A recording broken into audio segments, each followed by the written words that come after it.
بسم اللہ الرحمن الرحیم۔ سید محمد عرفان شاہ صاحب مشہدی آپ نے کراچی میں بیان فرمایا اور اس بیان کے بعد مختلف لوگوں کا اس پہ تذکرہ آیا،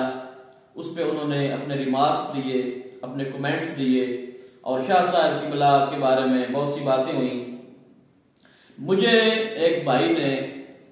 ایک کلپ سینڈ کیا مفتی زاہد جلالی صاحب کا، تقریباً وہ آدھے گھنٹے کے راؤنڈ اباؤٹ وہ ویڈیو تھی۔ میں نے کوشش کی کہ اس ویڈیو کو پوری طرح سے دیکھ لوں، تو شاید میں اس میں کامیاب بھی رہا دیکھنے میں۔ تو شاہ صاحب کے پرانے کلپس جو ہے حق چار یار کے متعلق، نعرہ تحقیق کے متعلق وہ چلائے گئے، جس میں انہوں نے کافی سخت، ظاہر ہے ان کا شروع سے یہ قبلہ عرفان شاہ صاحب جو ہیں ان کا شروع سے جوانی سے یہ اپنا ایک انداز گفتگو ہے، انداز بیان ان کا ایک جدا ہے باقی تمام جو واعظین ہیں، خطباء ہیں، مقررین ہیں۔ تو دو چیزیں جن پر فوکس کیا گیا مفتی محمد زاہد جلالی صاحب کی طرف سے، ایک یہ چیز کہ قبلہ سید عرفان شاہ صاحب جو ہیں آپ نے سسٹم کی جو بات کی ہے، تو ہر بات کا آپ کا اپنا ایک پوائنٹ آف ویو ہے، آپ کس اینگل سے اس بات کو لے رہے ہیں اور کیسے اس کو سوچ رہے ہیں، یہ آپ پہ ڈیپینڈ کرتا ہے کہ آپ نے اس سے کیا مطلب لے رہے ہیں۔ تو پھر اس سے یہ ثابت کیا گیا، کہا گیا مفتی صاحب کی طرف سے کہ اس سے نبی کریم صلی اللہ تعالی علیہ وسلم کے بارے میں، ان کی ذات کے بارے میں یہ الزام لگ رہا ہے کہ آپ کو محتاجی تھی، آپ محتاج تھے حضرت سیدنا علی المرتضیٰ رضی اللہ تعالیٰ عنہ آپ کے۔ تو بھائی یہ حدیث پاک جب ہم پڑھتے ہیں کہ نبی کریم صلی اللہ تعالی علیہ وسلم آپ نے فرمایا کہ میں نے سارے صحابہ کا بدلہ چکا دیا ہے، لیکن حضرت سیدنا صدیق اکبر رضی اللہ تعالی عنہ آپ کا بدلہ اللہ رب العالمین قیامت کے دن چکائے گا، تو یہ اس کا پھر آپ کیا مطلب لیں گے کہ کیا نبی کریم صلی اللہ تعالی علیہ وسلم جو ہے وہ بدلہ چکانے کے قابل نہیں تھے، یا آپ میں استطاعت نہیں تھی، یا آپ بدلہ دے نہیں سکے؟ تو بھائی کوئی بھی جو چیز ہے اس کا زاویہ نظر آپ کا ہے کہ آپ نے اس میں، مجھے پتا ہے پہلے ہم پڑھتے تھے کہ من صنف قد استهدف، کہ جس نے تصنیف کی، لکھا کچھ، کتاب لکھی تو وہ نشانہ بن گیا اور لوگوں کی توپوں کے رخ اس کی طرف ہو جاتے ہیں۔ لیکن آج کل یہ ہے کہ من کلم قد استهدف، کہ جس نے کلام کیا، کوئی بات کی، تو وہ ایک نشانہ بن جاتا ہے لوگوں کی نظر میں۔ یعنی کہ وہ سسٹم والی بات، جو رنگ جو مرضی دیا جائے، لیکن یہ بھی ہمارے فقہا بتاتے ہیں کہ اگر کوئی بندہ کوئی بات کرتا ہے تو اس سے اس کی نیت بھی پوچھنی چاہیے کہ بھئی آپ نے یہ بات کیا تو آپ کا مطلب کیا ہے، مراد کیا، آپ کی نیت کیا ہے۔ یہ ہم اس پہ بالکل جسارت نہیں کرتے پوچھنے کی۔ دوسرا ایک بہت بڑی جو دلیل بنائی گئی کہ جو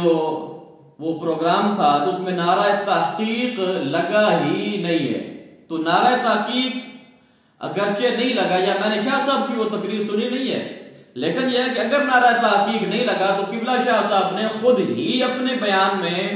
یہ فرمایا ہے، اور یہ اس کلپ میں بھی انہوں نے یہ چلایا ہے کہ مولا علی کی وہ ذات ہے کہ جس نے سیدنا صدیق اکبر رضی اللہ تعالیٰ عنہ آپ کی صداقت کا بھرم رکھا، حضرت سیدنا فاروق اعظم رضی اللہ تعالیٰ عنہ آپ کی عدالت کا بھرم رکھا، اور حضرت عثمان غنی رضی اللہ تعالیٰ عنہ آپ کی سخاوت کا، آپ کے حیا کا بھرم رکھا۔ تو وہاں انہوں نے اس ترتیب کے ساتھ جب تینوں خلفائے راشدین کے نام لے لیے، تو میرے خیال میں اس کے بعد یہ کہنا کہ قبلہ پیر سید عرفان شاہ صاحب مشہدی جو ہیں آپ نعوذ باللہ رافضی ہو گئے ہیں، جب آپ ان تینوں بزرگوں کے، تینوں خلفائے راشدین کے نام اتنے ادب کے ساتھ لے رہے ہیں اور وہ کہہ رہے ہیں کہ مولا علی نے ان کا بھرم رکھا ہے، جناب صدیق اکبر رضی اللہ تعالیٰ عنہ آپ کی صداقت کا بھرم رکھا ہے، فاروق اعظم رضی اللہ تعالیٰ عنہ آپ کی عدالت کا بھرم رکھا ہے، اور حضرت عثمان غنی رضی اللہ تعالیٰ عنہ آپ کے شرم و حیا، آپ کی سخاوت کا بھرم رکھا ہے۔ تو جب ایک بندہ تینوں ہستیوں کا اس محبت کے ساتھ نام لے رہا ہے تو پھر ہم اس پر رفض کا فتویٰ یا رافضی ہونے کا فتویٰ کیسے لگا رہے ہیں؟ پھر وہ سید بھی ہیں، پھر وہ حجت الاسلام بھی ہیں، پھر وہ ہمارے استاد بھی ہیں، پھر وہ اتنے رہنما بھی ہیں. اور یہی عرفان شاہ صاحب جب اب تک حضرت امیر معاویہ رضی اللہ تعالیٰ عنہ آپ تک آپ دفاع فرماتے رہے، مناظرے کرتے رہے اور صحابہ کا نام لیتے رہے، نعرے لگواتے رہے، تب تو کسی نے ان کو سپاہ صحابہ کا ساتھی یا سپاہ صحابہ کا ایجنٹ یا سپاہ صحابہ کی گود میں پلنے والا نعوذ باللہ یا سپاہ صحابہ کی گود میں بیٹھنے والا یا ان کے نظریوں کو پروموٹ کرنے والا تو کسی نے بھی نہیں کہا. اب جب قبلہ عرفان شاہ صاحب نے مولا علی کا نام لیا، سیدہ فاطمہ الزہرا سلام اللہ علیہا آپ کا جب نام لیا، تو اب ساری توپوں کے رخ قبلہ شاہ صاحب کی طرف ہو گئے. مجھے یقین ہے، صرف معلوم نہیں ہے، مجھے یقین ہے کہ مجھے بہت گندے گندے بکواسات کمنٹس میں دیکھنے کو ملیں گے، لیکن میں نے اللہ رب العالمین کو جان دینی ہے اور حق بات جو ہے وہ ہم انشاءاللہ کرتے رہیں گے. میں نے الحمدللہ آج تک ڈاکٹر صاحب کے بارے میں یا کسی بھی عالم دین کے بارے میں کوئی نازیبا جملہ، نازیبا الفاظ میں نے استعمال، ہلکے الفاظ نہیں کیے، لیکن کم از کم کسی کو جب آپ کسی کی رائے سے ایگری نہیں ہیں، جب آپ کسی کی رائے سے اتفاق نہیں کرتے تو اس کا مطلب یہ نہیں ہے کہ وہ دائرہ اسلام سے خارج ہو گئے. اس کا مطلب پھر یہ ہوا کہ آپ نے اپنا ایک دائرہ اسلام بنایا ہوا ہے، آپ نے اپنا ایک مائنڈ سیٹ بنایا ہوا ہے جو اس کے مطابق آپ کے اس